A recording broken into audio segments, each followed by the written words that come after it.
Oke, halo semua. Selamat datang lagi di channel gua. Di sini kita akan membahas seputar tentang hypertext markup language ataupun HTML kayak gitu. Oke.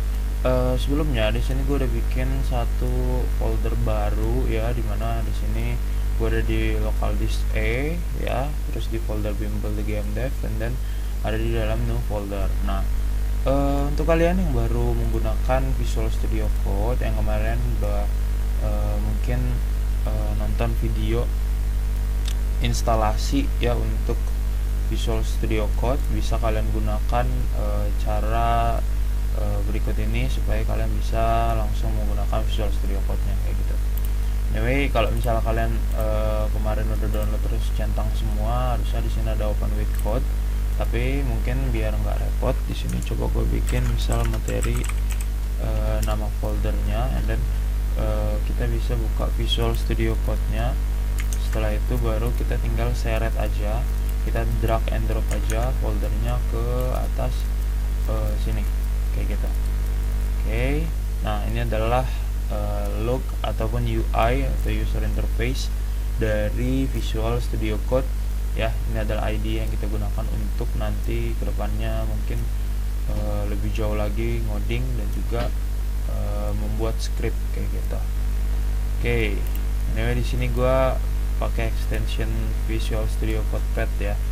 Nah, ini asik nih kalau misalnya kalian lagi gabut kayak gitu kan, jadi nanti bisa menemani kalian saat lagi ngoding kayak gitu. Oke. Untuk materi awal ini kita akan mempelajari ya yang dinamakan dengan hypertext markup language ataupun HTML. Disarankan menggunakan index ya teman-teman, INDEX kayak gini. Fungsinya apa? Fungsinya adalah supaya kita lebih mudah nanti kalau ingin konfigurasi gitu. Karena gini, banyak banget ya di misal kita pengen hosting kayak gitu kan, mau memberikan domain ke dalam website kita, itu biasanya lebih mudah ataupun web browser tuh membacanya untuk indeks kayak gitu. Bisa sih kalau misalnya kita bikin misal contoh pakai nama kita sendiri gitu ya, kayak namanya gua diki.html kayak gini, ini nggak masalah. Tapi yang jadi masalah adalah nanti saat kita ingin membuat website kita tuh online gitu, secara publik, semua orang bisa lihat dan juga bisa mengakses website kita kayak gitu. Hanya gue dari awal ajarin menggunakan index.html. Mungkin juga nanti kalau ada kesempatan kita coba untuk upload ke GitHub ya. Jadi GitHub juga harus menggunakan index.html. Konsepnya sama kayak kalian lagi upload hosting dan juga domain kayak gitu. Oke. Untuk struktur dasar dari HTML itu sendiri adalah HTML. Terus di dalam HTML ini adalah parent ya teman-teman. Ini adalah parent dari tag-tag yang nanti ada di dalamnya. Jadi parent itu kalau di dalam codingan kalau di dalam script HTML itu adalah pembungkus kayak gitu. Nah, di dalam sini itu akan ada yang namanya head, head, dan juga itu body ya. Jadi nanti ini adalah struktur dasarnya kayak gitu. Struktur dasar HTML kayak gitu teman-teman. Nah, untuk struktur dasar HTML ini yang akan kita gunakan ke depannya. Jadi ya kalian sebisa mungkin harusnya tahu, hafal, dan juga bisa mengimplementasikan apa aja sih head fungsinya, body fungsinya apa kayak gitu. Nah, ini adalah komen teman-teman, komen gimana caranya kalian bisa gunakan kurang dari tanda seru, strip 2 kali, dan nanti kalau di Visual Studio Code dia langsung munculin yang akhirnya atau penutupnya kayak gitu. Kayak gini. Dan gue saranin buat kalian yang pelupa nge-save sesuatu, nyalain aja auto save nya supaya kalian nggak repot bolak-balik untuk nge-save. Ya tapi ya ini preferensi masing-masing lah, kalian boleh nyalain, kalian boleh nggak nyalain. Di dalam Visual Studio Code sebetulnya sudah disediakan ada yang namanya emmet abbreviation ya. teman-teman. Itu fungsinya adalah supaya kita diberikan kemudahan untuk nulis struktur HTML tanpa harus nulis satu-satu kayak gitu. Gimana caranya? Tahan shift and then ketik atau klik angka 1 ya, nomor 1 kayak gini, and then dia akan keluar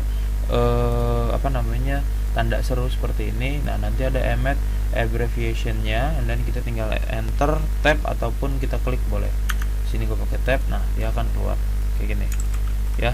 Gue mau close barnya gunakan Ctrl B kayak gini, atau kita pengen supaya dia word wrap, kita gunakan Alt Z.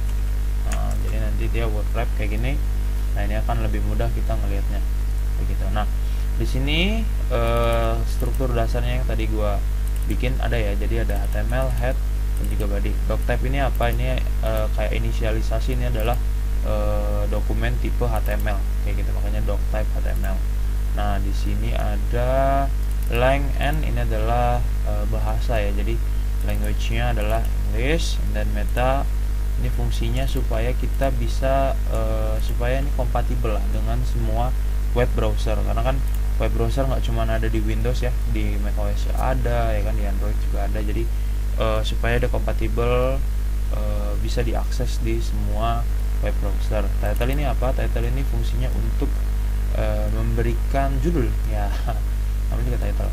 Nah, ini kalau gue udah download beberapa extension ya, jadi extension yang gue pakai ini biasanya akan mempermudah ya kalau udah download extension. Nah, ini gue klik kanan, dan gue bisa langsung open in default browser. Mungkin kalian belum ada, tapi ya nggak masalah ya. Kalaupun nggak ada, bukan berarti kalian nggak bisa pakai extension, tinggal di download aja teman-teman. Nah, ini gua tadi open di webnya. Ini adalah web yang kita buat menggunakan HTML kosong ya, jadi isinya belum ada. Ini kita belum isi apa-apa. Misal gue isi H1 ya. H1 itu apa? H1 itu adalah heading 1 ya. Nanti kita coba bahas. Ini adalah isi atau hello world ya. Hello world kayak gini. Nah, jadi nanti saat kita refresh, nah nanti akan muncul hello world kayak gitu. Jadi nanti ini adalah cara kita untuk membuat sebuah website, dan kita akan gunakan HTML ya. Ini adalah yang dasar, dan kita akan gunakan CSS dan juga JavaScript kayak gitu.